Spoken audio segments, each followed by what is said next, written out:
they hear him. Down goes Frazier. Down goes Frazier. Yo, there's a war going on outside. No man is safe from. You can run, but you can't hide forever from. What's up with it, family? It's your boy Hot Boxing Minute.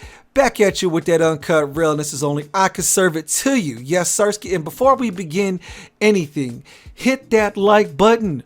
Are you not already pressing follow? Leave a comment or a question in the box below. It helps the algorithm. But the main thing is hit that follow. So anyways, where was I? Oh yeah, it's your boy Hot Boxing Minute, your favorite pharmaceutical engineer turned boxing analyst, back at you with that uncut realness as only I can serve it to you, rocking my cool boy Stephen shirt. What? Yes sir, yes sir, I'm rocking it, We don't give up on our American boxing heroes despite the F that he took against Naoya Inoue recently. Cool boy Steph will be back on top. Give it some time. Either way, I love collecting shirts. Let's talk about the fight coming up this weekend out there in the Manchester Arena, across the pond out there in the UK. Much love out there to my UK boxing brethren. We've got Chris Eubank Jr. against Liam Beefy Smith 2. What's it called? Repeat or revenge? Out there this weekend. It is going to be out there on Sky Sports Box Office in association with Boxer and Wasserman Boxing. And I like this matchup, y'all. I like this matchup. Now, that first fight was fascinating. Originally, Chris Eubank Jr. was supposed to fight Conor Benn. And then Conor Benn popped hot for clomiphene. I believe it was like a week out before the fight. Things got shuffled around. And then Liam Beefy Smith stepped up. He's like, hey, I've been competing as a junior middleweight at the 154-pound division.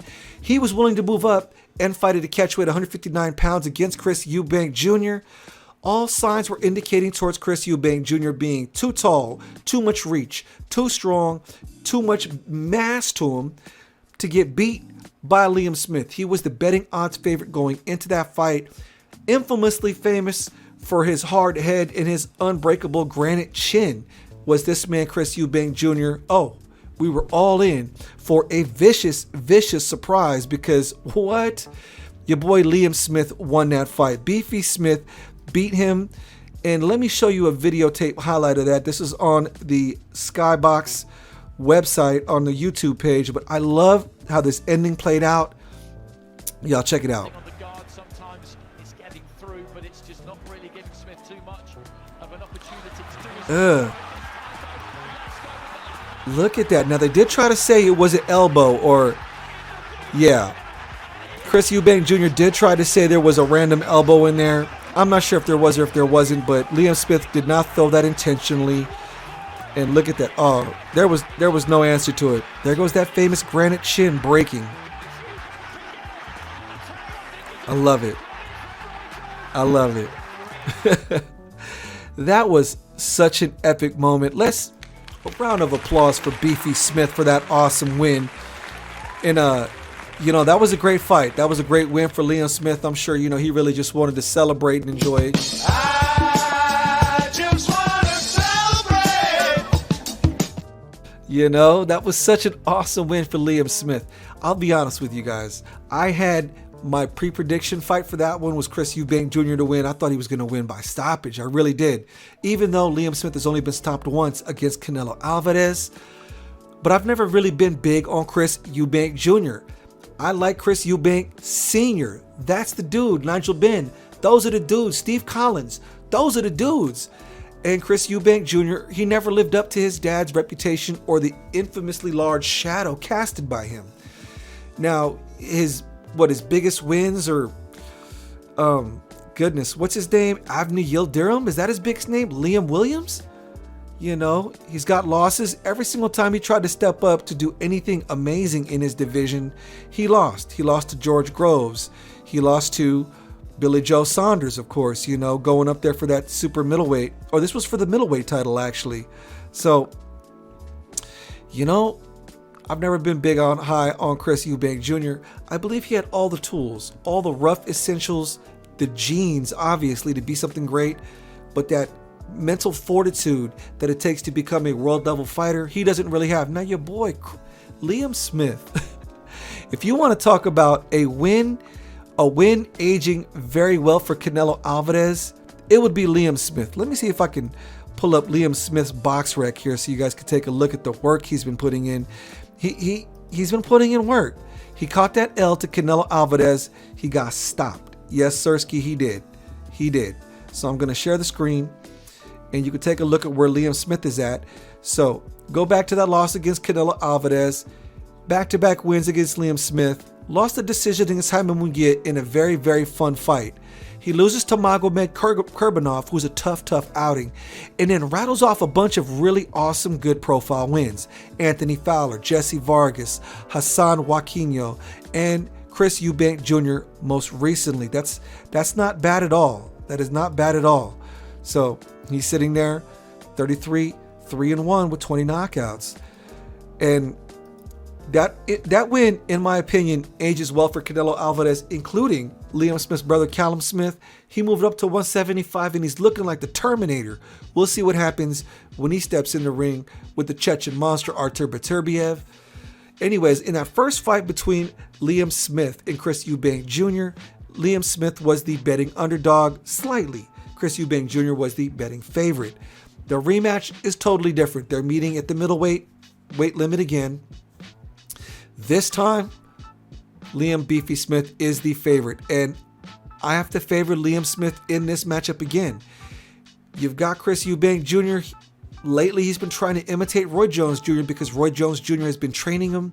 You can't imitate Roy Jones Jr. because that's a one-of-a-kind guy, but, using good slick feints and fighting behind the jab in the distance, he didn't stick to the boxer game plan the way he should have against Liam Smith. When you have the dimensions and the advantage of size and length against your opponent the way that Eubanks has against Liam Smith, he should have ideally used his physical tools to keep Liam Smith at distance. He fought Liam Smith's fight in that first fight.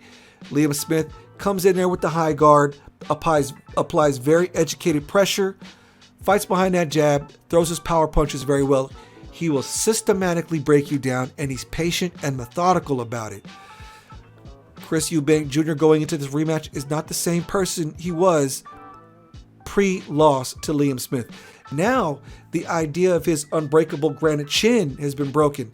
A lot of times, it's just the idea of self-belief that will carry people over the finish line.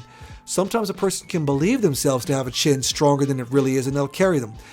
Now, Chris Eubanks, I believe he did try to say something to the effect of it was the weight cut because he was normally fighting at the super middleweight limit of 168 and cut down to 159 pounds.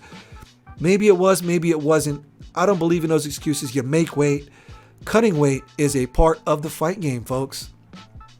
So I believe that what happened in that first fight will play out again in the second fight, just a little bit longer. It'll take Liam Smith a little bit longer to implement that game plan. He's going to apply pressure. I believe that Eubanks will be more cautious this time around, won't be so dependent on his granite chin and so full of selfish ego that he just thinks he can walk down Liam Smith, because now he knows he can get knocked out messing around with Liam Smith. I believe at some point or another, I believe it'll be hard for the first few rounds for Liam Smith, and then that pressure will just break down Chris Eubank Jr., and I think Chris Eubank Jr. will lose yet again to Liam Beefy Smith. I'm picking a late stoppage, folks. 9th round. 8th round, 9th or 10th round, maybe. Liam Smith by stoppage, folks. That's where I'm leaning towards in this fight. How do you think that fight plays out between Liam Beefy Smith and Chris Eubank Jr., the rematch? Let me know in the comment section. Hit that like button if you haven't already done so. Y'all know what time it is. This is Hot Boxing Minute. And that fight card has some very interesting matchups on it. It is definitely what I would consider to be a regional heavy fight, as are a lot of Matchroom fight cards out in the UK. I like following UK regional boxing matches, just like I like following Mexico regional boxing events, whether it be, who are the companies? Zanfer Boxing, or any of the club level event promotions in Mexico, or it be Matchroom or Queensberry. You never know who out of these vetting systems will end up on the global level. So you pay attention to these kind of fights. On that fight card, you got some interesting fights. The co-headliner, or the undercard to the main event, Mark Caffron versus Jack Cullen, a British superweight title fight. You got to love those British championship fights. The British love boxing, and they take it very seriously. And anytime there's a title fight for a British strap, you can usually count on it being a very, very entertaining event. It should be a chipper affair. Water. Adam Azim and Aram Farian. I like Adam Azim. You already know how it goes with those Southeast Asians out there in the UK. If they're good, they develop a cult following, and he draws a crowd. Adam Azim appears to have all the tools. I want to say he's undefeated 7-0, 8-0. Let me check what his record is right now. Hold on. So Adam Azim, he has all those intangibles that makes you really likable. He's 8-0 with 6 knockouts. He's kind of just blazing through all of his opposition, which you can kind of expect, but it's fun to watch it. He's a good-looking dude, very charismatic, very fun, fan-friendly style to watch. You're going to want to pay attention to that fight. Obviously, we got Michaela Mayer fighting Sylvia Bortot for the women's super lightweight strap. Michaela Mayer is fun to fight. Actually, is it for a title? I'm not sure if it is for a title. Don't quote me on that one. Let me see. It might not be for a title because she did move up weight divisions. No, she won the WBC interim. So she's defending her interim strap. Michaela Mayer, obviously the arch rival to Alicia Baumgardner, who is now 2 or 3 weight divisions below her. Alicia Baumgardner popped hot. Michaela Mayer maintained her respectable public persona by not even addressing it or kicking her while she was down. More credit to her for that one. The other fight on this fight card event out there in the UK I'm really interested in is Fraser Clark versus David Allen. I love watching some heavyweights. Call me biased. I just like seeing big 200+ pound beasts going at it in the ring. Fraser Clark, the bronze medalist, I believe in the 2020 Tokyo Games it was. He's a fun one. You want to watch him. He's got a lot of experience in the UK boxing scene. He sparred with the best. He was part of Team GB Amateur, so he's got a deep amateur pedigree. 7-0 with 5 knockouts.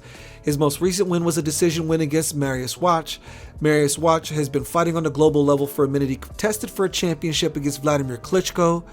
He's fought some of the biggest names in the division. Martin Bakole, Huey Fury, so on and so forth. And it was good. It's good for Fraser Clark to step up and fight somebody who has fought on the international level.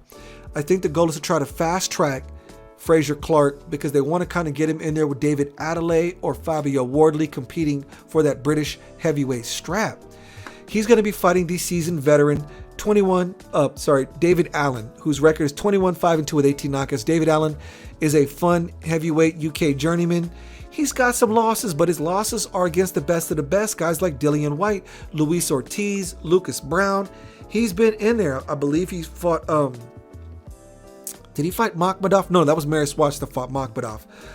But after he caught his last loss, let me see who was his last loss against. He has since been on a 4-fight knockout streak. His last loss was against David Price, the hugely, immensely talented giant from out there in the UK with a glass chin.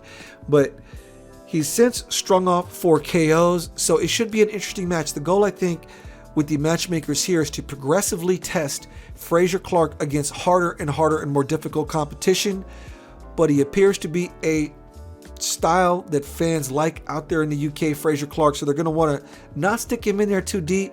I believe David Allen is very reflective of where he is in his professional development, and maybe after that he gets the David Adelaide fighter Fabio Wardley. Don't put it beyond David Allen to pull off this crazy upset, because these kind of things are not uncommon in the heavyweight division when it comes to heavyweights, folks. As you all know, one punch, it only takes one punch to change the course of a fight. So that about covers what I want to talk about for that Matchroom fight card out there in the UK.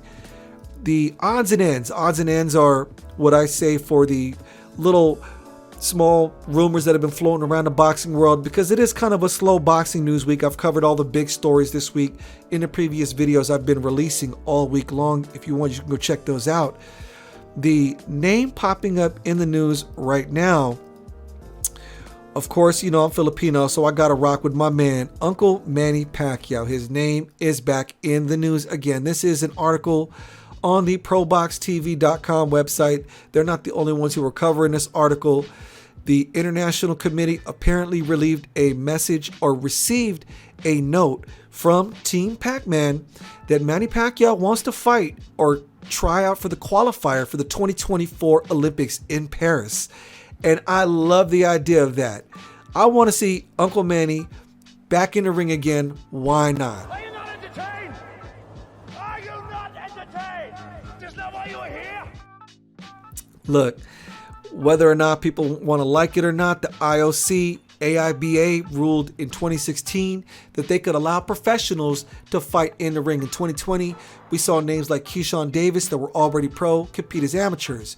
We saw guys like Bakadir Jalilov, who had already started his professional career, competing in amateurs. He even won a gold with a vicious knockout of Richard Torres. It isn't as simple as you think it would be. Oh, Manny Pacquiao competes in the amateurs. He just mows everyone down and wins a gold medal for the Philippines. Far from it. Amateur style boxing is very different than professional style boxing. In pro boxing, you sit down on your punches. The goal is to get them out of there. In amateur fighting, the goal is to rapidly land punches and get out the way. Hit and not get hit.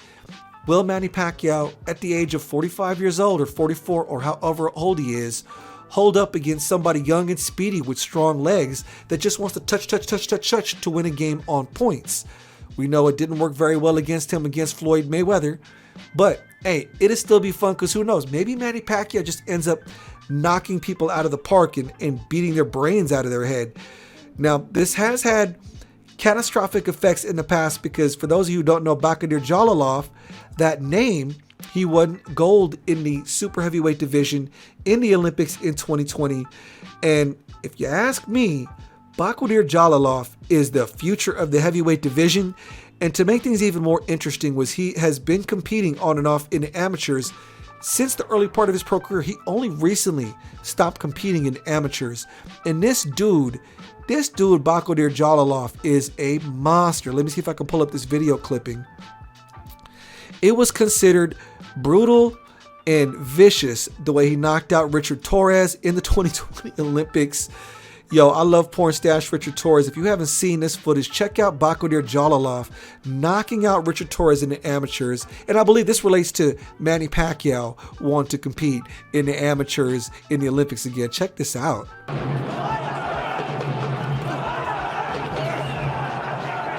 Oh, go to sleep. Look at him. Slumped. Ladies and gentlemen, let that be a lesson to you. Some people are just not to be played with, and Bakadir Jalilov is not to be played with. So Manny Pacquiao can end up with one or two results. He could mow down the entire field and end up winning a gold medal, which is something he has aspired to. He started his pro career early in 1995, didn't have a lengthy amateur career because he wanted to fight and make money for his family. Linked up with Freddie Roach in 2001 and 2002, and the rest is history. Or he could end up losing to an amateur. Hey, let's roll the dice and see what happens. Uncle Manny, I'll rock with you. Let's put Uncle Manny in the ring and have him competing against these amateurs. Why not? I'm with it. Let's go. All right, y'all. Now that I'm done having fun talking about good old Uncle Manny, I'm going to end this episode on that one. Before I leave, what do you think about Chris Eubank Jr. in a rematch with Liam Beefy Smith? How do you think that plays out? Let me know in the comments section. Hit that like button. What do you think about Manny Pacquiao competing again in the amateurs? Hit that like button. Leave a comment on that one. This is Hot Boxing Minute, y'all. The future of boxing analysis on YouTube and TikTok. Peace out.